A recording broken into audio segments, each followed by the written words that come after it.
morning guys, pasensya na kayo. Kasi ang biyahera ko to. Ito lang ang break time ko. Kasi hectic ang schedule namin.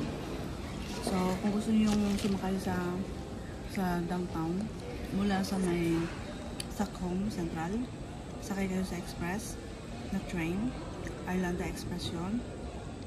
So, 340 ang bawat isang adult. Adult ang pag-usapan natin kasi wala naman kaming kids na dala. So, i-times nyo kung dalawa kayo, ang 340, dapat, kung dalawa kayo o couple kayo, dapat isa lang credit card para makasave kayo. Kasi kung individual, hindi kayo makasave. Pero ito ang pinaka-cool thing. 18 minutes, nandito ka na sa Arlanda Airport. Iyon ang airport ng Stockholm. So, dito kami ngayon, kapasok sa 6187. Kasi dito kami dinala sa Terminal 2. Ito ay Terminal 2. Mabilis lang guys. Naka-aircon ka na, maluwang ang train. At maganda yung sakayan. Mabilis. Kasi meron naman option actually. Pwede kang mag-bus. Pero hindi ko masasabi sa inyo kung magkano. Basta yan guys ang pinaka-affordable.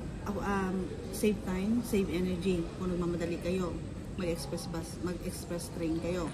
Pero kung bus at hindi naman kayo nagmamadali, okay lang din mag-bus kayo. Basta 340 ang each. Kung couple kayo, 460 ang inyong babayad sa express train.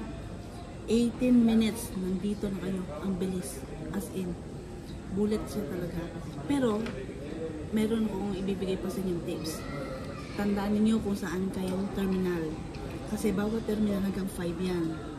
2, 3, 4. Dito sa terminal 2 kami. Kasi nakalusulat sa aming ticket. Kasi punta kami ng Finland.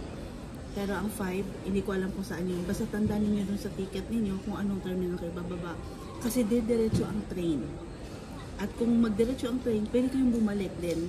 Kasi wala siyang time limit. 90 days. Pwede nyo gamitin ang ticket. Wala siyang time kung 2 hours, 73 minutes kagaya ng sa bus nila. Doon sa may central. So ito ang pinakamaganda. So pwede mo siyang gamitin in 90 days. Pero siyempre, one trip lang. Kasi meron doon option. Round trip. Pwede nyong balikan. Pero kami kasi, isa lang naman. Kasi yun lang naman ang diretso na kami sa ibang country naman. Wow, country! Okay, see you in my next vlog.